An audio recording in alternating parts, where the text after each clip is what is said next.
नमस्कार, अजय चतुर्वेदी। मित्रों, एक वक्त था जब देश के प्रधानमंत्री नरेंद्र मोदी कुछ भी कहते थे या कुछ भी ट्वीट करते थे तो वो एक बड़ा मुद्दा बन जाता था और पूरे देश में उसकी चर्चा होती थी। सकारात्मक, नकारात्मक नहीं, सकारात्मक।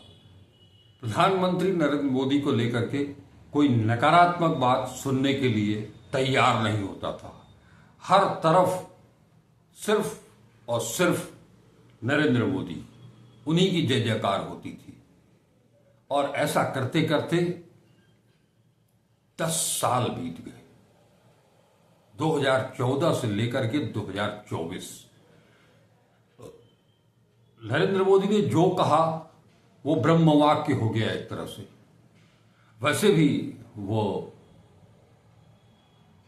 हम आम इंसानों की तरह पैदा तो हुए नहीं हैं, वो तो परमात्मा के भेजे हुए दूत हैं। खुद ही कहते हैं वो। ऐसे में भला कोई परमात्मा के दूत की बात को नजरअंदाज कैसे कर देता। लेकिन 2024 का जो लोकसभा का चुनाव हुआ उसने सारी गणित ही गड़बड़ा दी। वो प्रधानमंत्री, वो नरेंद्र मोदी, जिनके बारे में ये मशहूर था कि जो उन्होंने इन 10 सालों में ऐसे ऐसे लोगों को सांसद, विधायक बनवा दिया, मंत्री बनवा दिया जो कभी सपने में सोच भी नहीं सकते थे। बम्पर जीत। लेकिन आज परिस्थितियां बदल गई हैं और ये परिस्थितियां बदली हैं,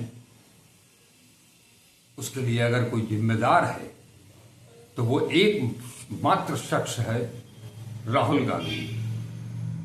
राहुल गांधी ने जिस सोच के साथ, जिस विचारधारा के साथ, जिस नई ऊर्जा के साथ 2024 का लोकसभा चुनाव लड़ा, या उसके पहले जो भारत जोड़ो यात्रा निकाली, भारत जोड़ो न्याय यात्रा निकाली, इस दौरान इन यात्राओं से जो कुछ भी उनको मिला, पब्लिक ने जो उन्हें बताया, उसका फीडबैक लेकर के जब वो मैदान में उतरे चुनाव के, और चुनाव भर जिन चीजों का, जिन बातों का उन्होंने उल्लेख किया, जनता ने उनको सिर आंखों पर बिठा लिया। बात वैसे तो नरेंद्र मोदी हर छोटी छोटी घटनाओं पर, छोटी छोटी बातों पर अपनी प्रतिक्रिया जरूर देते हैं तत्काल, लेकिन कुछ गंभीर मसले ऐसे होते हैं जहां वो चुप्पी साध लेते हैं। चुनावों के दौरान राहुल गांधी ने एक भाषण में शक्ति शब्द का इस्तेमाल किया। स्थान जहां तक मुझे याद है महाराष्ट्र ही था, और उस शक्ति शब्द को नरेंद्र मोदी ने इस तरह से लपका और उन्हें राहुल गांधी के उस शक्ति शब्द का उन्होंने जो उसका आवरण, उसका जो कलेवर दिया कि वो नारी शक्ति की अवमानना कर रहे हैं, वो देवी तक पहुंच गए। स्वाभाविक है, देवनगरी से आए हैं, परमात्मा के दूत हैं, तो सब कुछ देवतुल्य ही उनको नजर आता है, उसके अलावा और कुछ नहीं। कुछ अच्छे शब्द अगर उनका उपयोग किसी भी दूसरे अर्थ में किया गया हो, उसको अपने मतलब के हिसाब से पलट देना ये पुरानी फितरत है प्रधानमंत्री नरेंद्र मोदी की, लेकिन अब जनता समझ चुकी है। आज जैसे ही वो महाराष्ट्र में पहुंचे और महाराष्ट्र के जलगांव में उन्होंने जो महिलाओं को, दीदियों को जो सहायता राशि बांटनी शुरू की, और उसके पहले जो उन्होंने संबोधन किया महिलाओं के लिए को लेकर के, उन्होंने सीधे सीधे कहा कि मैं एक बार फिर हर राज्य सरकार से कहूंगा कि महिलाओं के खिलाफ अपराध अक्षम्य पाप है, दोषी कोई भी हो बचना नहीं चाहिए। नारी शक्ति की भागीदारी बढ़ाने के लिए भी उन्होंने अपील की और भारत को दुनिया की तीसरी ताकत, आर्थिक ताकत बनाने में बहन बेटियों की भूमिका का उल्लेख किया। जैसे ही ये उनका भाषण हुआ, विपक्ष उनके ऊपर हमलावर हो गया।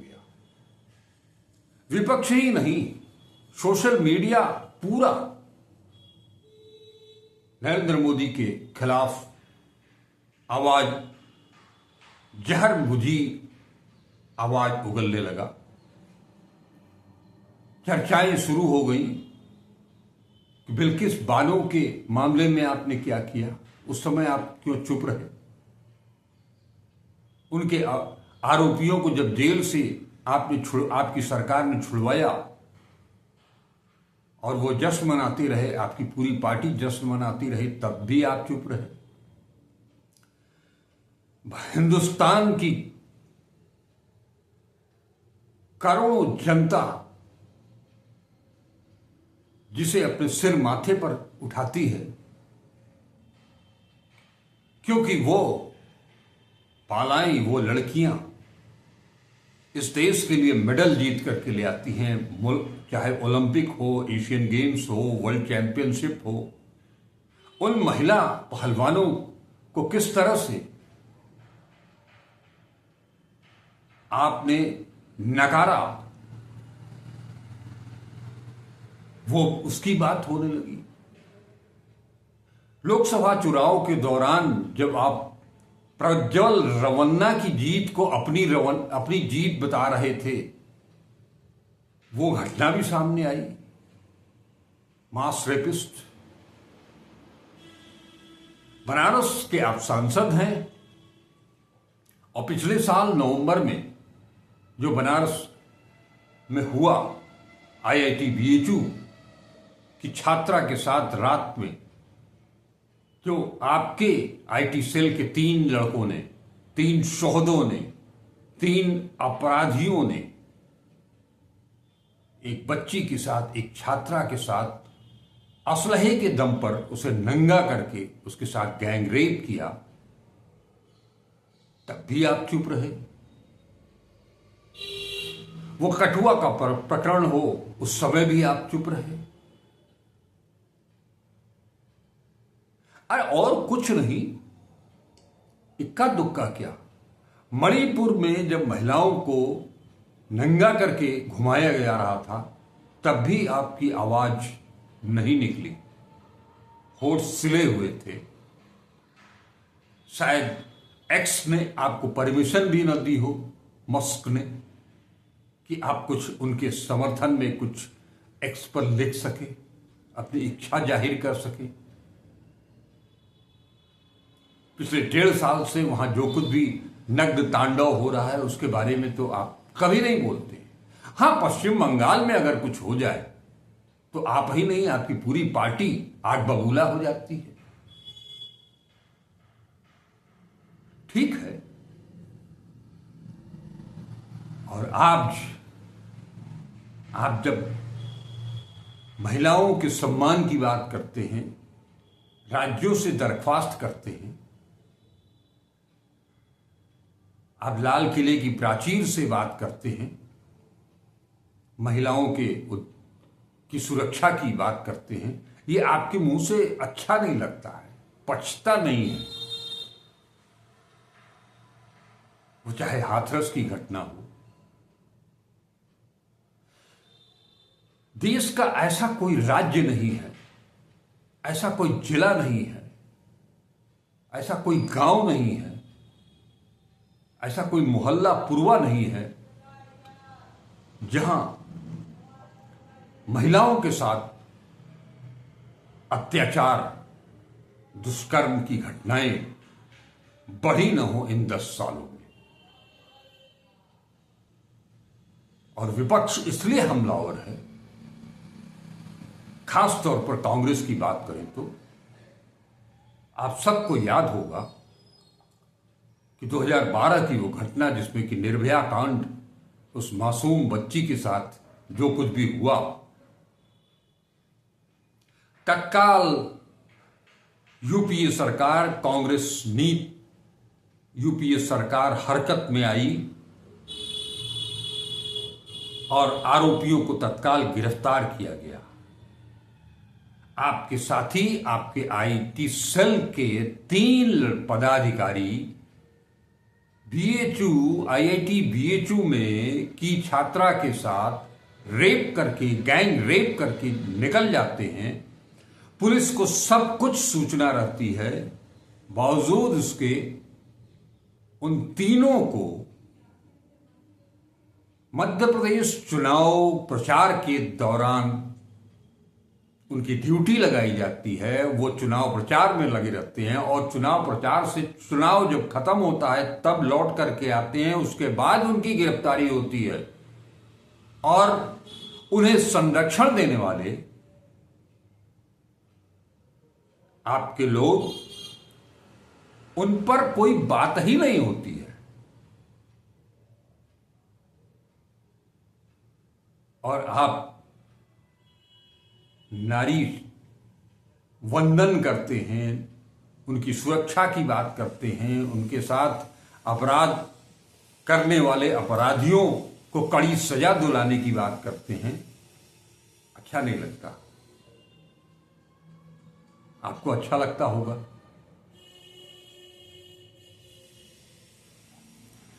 राहुल गांधी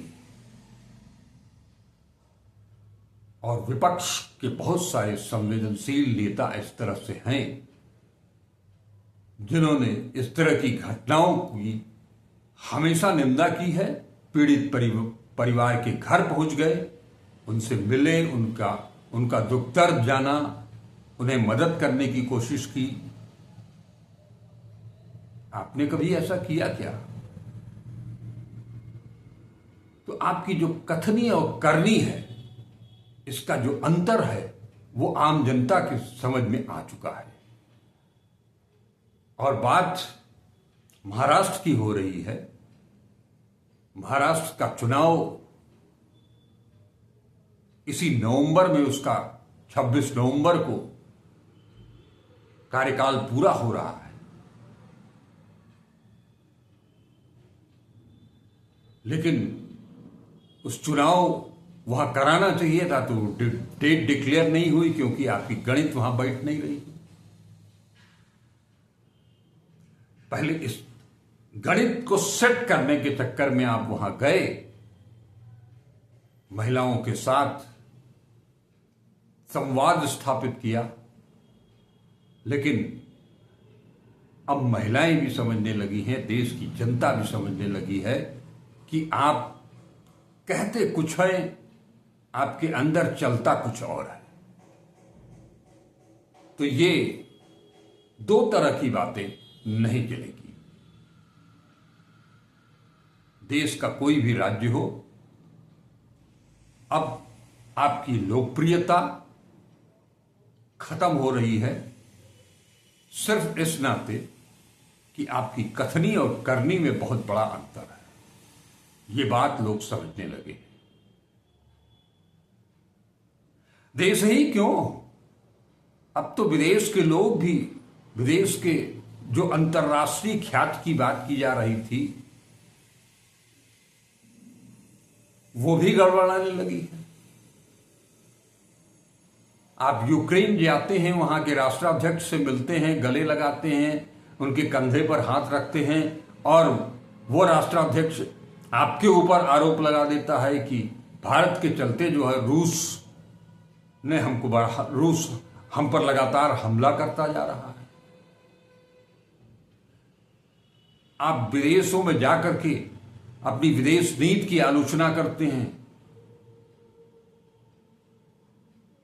और स्थिति यह है कि आज की तारीख में एक भी ऐसा पड़ोसी राज्य नहीं बचा है जिसके साथ भारत के संबंध बहुत बेहतर हो।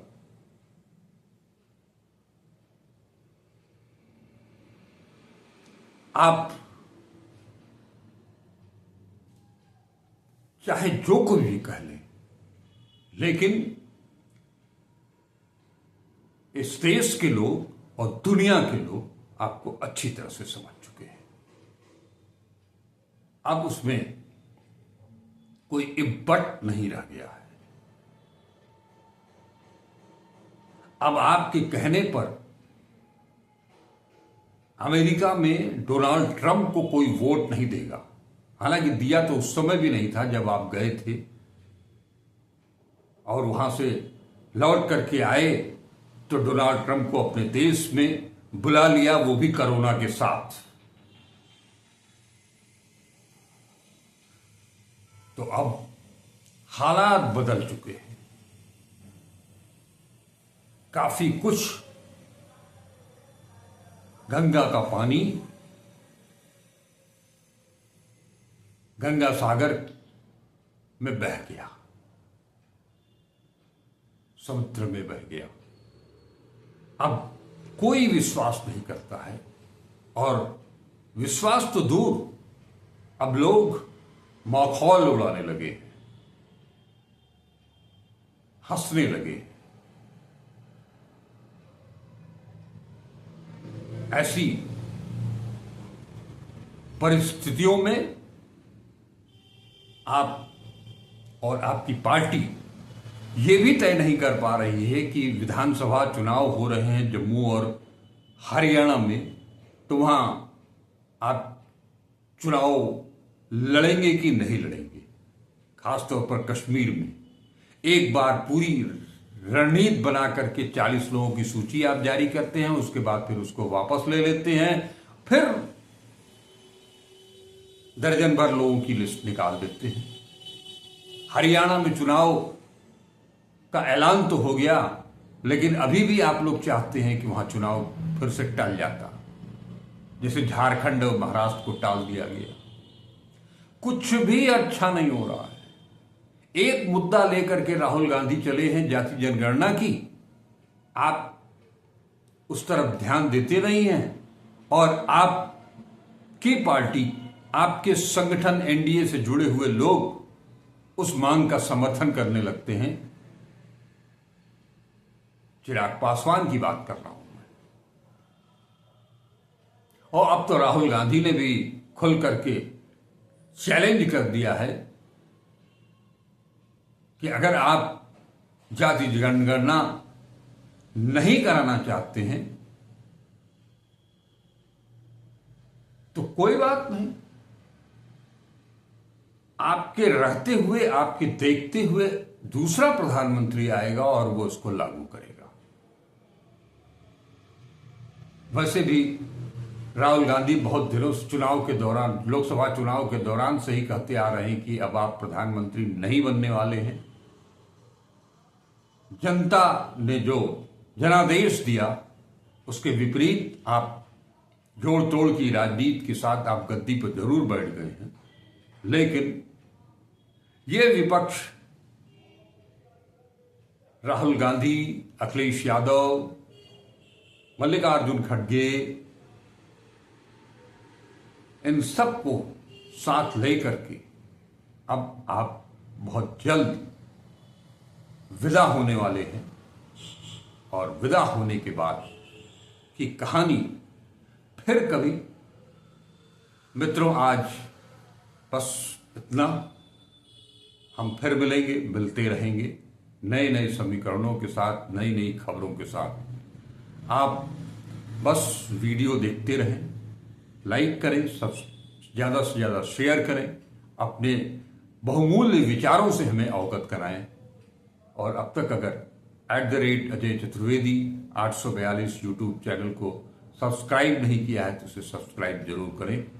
नमस्कार, अजय चतुर्वेदी।